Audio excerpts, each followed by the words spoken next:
Alice's Adventures in Wonderland by Lewis Carroll. Chapter 8. The Queen's Croquet Ground. A large rose tree stood near the entrance of the garden. The roses growing on it were white, but there were 3 gardeners at it, busily painting them red. Alice thought this a very curious thing, and she went nearer to watch them, and just as she came up to them she heard one of them say, "Look out now, 5! Don't go splashing paint all over me like that!" "I couldn't help it," said 5 in a sulky tone. 7 jogged my elbow." On which 7 looked up and said, "That's right, 5, always lay the blame on others." "You'd better not talk," said 5. "I heard the Queen say only yesterday you deserve to be beheaded." "What for?" said the one who had spoken first. "That's none of your business, 2, said 7. "Yes, it is his business," said 5, "and I'll tell him. It was for bringing the cook tulip roots instead of onions." 7 flung down his brush, and had just begun, "Well, of all the unjust things," when his eye chanced to fall upon Alice as she stood watching them, and he checked himself suddenly. The others looked round also, and all of them bowed low. "Would you tell me," said Alice a little timidly, "why are you painting those roses?" 5 and 7 said nothing, but looked at 2. 2 began in a low voice, "Why, the fact is, you see, miss, this here ought to have been a red rose tree, and we put a white one in by mistake, and if the Queen was to find out, we should all have our heads cut off, you know.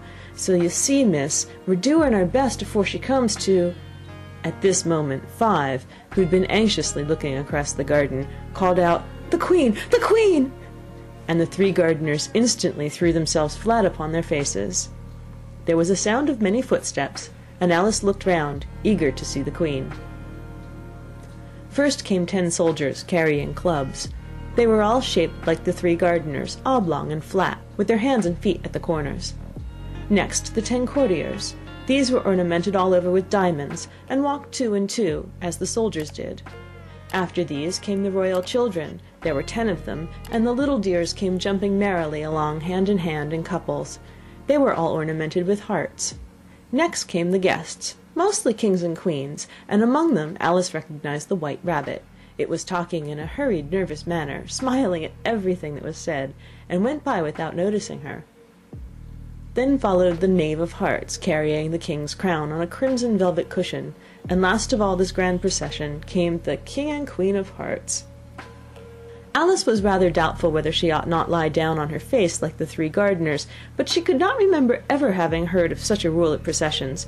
And besides, what would be the use of a procession, thought she, if people all had to lie down upon their faces so they couldn't see it? So she stood still where she was, and waited. When the procession came opposite to Alice, they all stopped and looked at her, and the Queen said severely, "Who is this?" She said it to the Knave of Hearts, who only bowed and smiled in reply.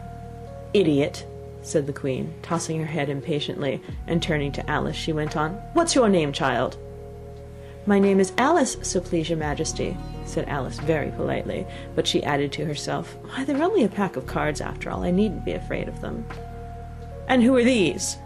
said the Queen, pointing to the 3 gardeners who were lying round the rose tree, for you see, as they were all lying on their faces, and the pattern on their backs was the same as the rest of the pack, she could not tell whether they were her gardeners, or soldiers, or courtiers, or 3 of her own children. "How should I know?" said Alice, surprised at her own courage. "It's no business of mine." The Queen turned crimson with fury, and after glaring at her for a moment like a wild beast, screamed, "Off with her head! Off—" "Nonsense!" said Alice, very loudly and decidedly, and the Queen was silent. The King laid his hand upon her arm, and timidly said, "Consider, my dear, she is only a child." The Queen turned angrily away from him, and said to the Knave, "Turn them over!" The Knave did so very carefully, with 1 foot. "Get up!" said the Queen, in a shrill, loud voice, and the 3 gardeners instantly jumped up and began bowing to the King, the Queen, the royal children, and everybody else. "Leave off that!" screamed the Queen. "You make me giddy." And then, turning to the rose tree, she went on, "What have you been doing here?" "May it please your Majesty," said 2 in a very humble tone, going down on one knee as he spoke. "We were trying—" "I see," said the queen, who had meanwhile been examining the roses. "Off with their heads!" And the procession moved on, 3 of the soldiers remaining behind to execute the unfortunate gardeners, who ran to Alice for protection. "You shan't be beheaded," said Alice, and she put them into a large flower pot that stood near. The 3 soldiers wandered about for a minute or two looking for them, and then quietly marched off after the others. "Are their heads off?" shouted the queen. "Their heads are gone, if it please your majesty," the soldiers shouted in reply. "That's right," shouted the queen. "Can you play croquet?" The soldiers were silent and looked at Alice, as the question was evidently meant for her. "Yes!" shouted Alice. "Come on, then!" roared the queen, and Alice joined the procession, wondering very much what would happen next. "It's a very fine day," said a timid voice at her side. She was walking by the White Rabbit, who was peeping anxiously into her face. "Very," said Alice. "Where's the Duchess?" "Shh! Shh!" said the rabbit in a low, hurried tone. He looked anxiously over his shoulder as he spoke, and then raised himself upon tiptoe, put his mouth close to her ear, and whispered, "She's under sentence of execution." "What for?" said Alice. "Did you say, 'what a pity'?"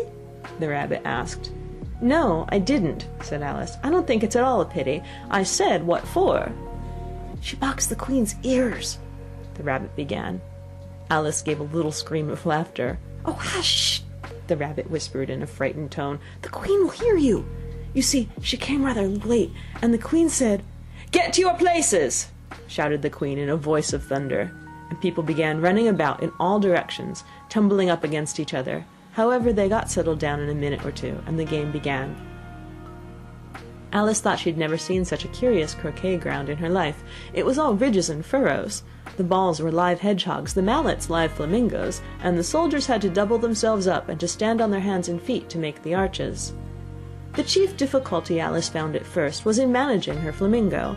She succeeded in getting its body tucked away comfortably enough under her arm, with its legs hanging down, but generally, just as she got its neck nicely straightened out, and was going to give the hedgehog a blow with its head, it would twist itself round and look up in her face, with such a puzzled expression that she could not help bursting out laughing, and when she got its head down, and she was going to begin again, it was very provoking to find that the hedgehog had unrolled itself and was in the act of crawling away. Besides all this, there was generally a ridge or furrow in the way wherever she wanted to send the hedgehog to, and as the doubled-up soldiers were always getting up and walking off to other parts of the ground, Alice soon came to the conclusion that it was a very difficult game indeed. The players all played at once, without waiting for turns, quarrelling all the while, and fighting for the hedgehogs. And in a very short time the queen was in a furious passion, and went stamping about and shouting, "Off with his head! Off with her head!" about once in a minute. Alice began to feel very uneasy. To be sure, she had not as yet had any dispute with the queen, but she knew that it might happen any minute, and then, thought she, what would become of me? They're dreadfully fond of beheading people here. The great wonder is that there's anyone left alive. She was looking about for some way of escape, and wondering whether she could get away without being seen, when she noticed a curious appearance in the air. It puzzled her very much at first, but after watching it a minute or two, she made it out to be a grin, and she said to herself, "It's the Cheshire Cat. Now I shall have somebody to talk to." "How are you getting on?" said the cat, as soon as there was mouth enough for it to speak with. Alice waited till the eyes appeared, and then nodded. "It's no use speaking to it," she thought, "till its ears have come, or at least one of them." In another minute the whole head appeared, and then Alice put down her flamingo, and began an account of the game, feeling very glad she had someone to listen to her. The cat seemed to think that there was enough of it now in sight, and no more of it appeared.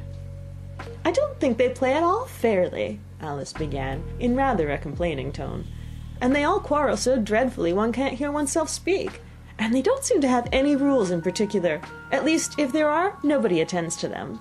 And you've no idea how confusing it is, all the things being alive. For instance, there's the arch I've got to go through next, walking about at the other end of the ground, and I should have croqueted the queen's hedgehog just now, only it ran away when it saw mine coming." "How do you like the queen?" said the cat in a low voice. "Not at all," said Alice. "She's so extremely—" Just then she noticed that the queen was close behind her, listening, so she went on, "Likely to win, that it's hardly worth while finishing the game." The queen smiled and passed on. "Who are you talking to?" said the king, going up to Alice and looking at the cat's head with great curiosity. "It's a friend of mine, a Cheshire cat," said Alice. "Allow me to introduce it." "I don't like the look of it at all," said the king. "However, it may kiss my hand if it likes." "I'd rather not," the cat remarked. "Don't be impertinent," said the king, "and don't look at me like that." He got behind Alice as he spoke. "A cat may look at a king," said Alice. "I've read that in some book, but I don't remember where." "Well, it must be removed," said the king very decidedly, and he called the queen, who was passing at the moment. "My dear, I wish you would have this cat removed." The queen had only one way of settling all difficulties, great or small. "Off with his head," she said, without even looking round. "I'll fetch the executioner myself," said the king eagerly, and he hurried off. Alice thought she might as well go back and see how the game was going on, as she heard the queen's voice in the distance screaming with passion. She'd already heard her sentence 3 of the players to be executed for having missed their turns, and she did not like the look of things at all, as the game was in such confusion that she never knew whether it was her turn or not, so she went in search of her hedgehog.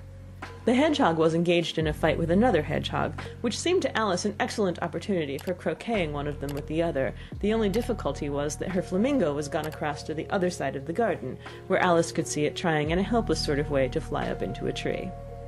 By the time she had caught the flamingo and brought it back, the fight was over, and both the hedgehogs were out of sight. "But it doesn't matter much," thought Alice, "as all the arches are gone from this side of the ground." So she tucked it away under her arm, that it might not escape again, and went back for a little more conversation with her friend. When she got back to the Cheshire Cat, she was surprised to find quite a large crowd collected around it. There was a dispute going on between the executioner, the king, and the queen, who were all talking at once, while all the rest were quite silent and looked very uncomfortable. The moment Alice appeared, she was appealed to by all 3 to settle the question, and they repeated their arguments to her, though, as they all spoke at once, she found it very hard indeed to make out exactly what they said. The executioner's argument was, you couldn't cut off a head unless there was a body to cut it off from, that he had never had to do such a thing before, and he wasn't going to begin at his time of life. The king's argument was that anything that had a head could be beheaded, and that you weren't to talk nonsense. The queen's argument was that if something wasn't done about it in less than no time, she'd had everybody executed all around. It was this last remark that had made the whole party look so grave and anxious. Alice could think of nothing else to say, but "It belongs to the Duchess, you better ask her about it." "She's in prison," the queen said to the executioner. "Fetch her here," and the executioner went off like an arrow. The cat's head began fading away the moment he was gone, and by the time he had come back with the Duchess, it had entirely disappeared, so the king and the executioner ran wildly up and down looking for it, while the rest of the party went back to the game. End of chapter 8.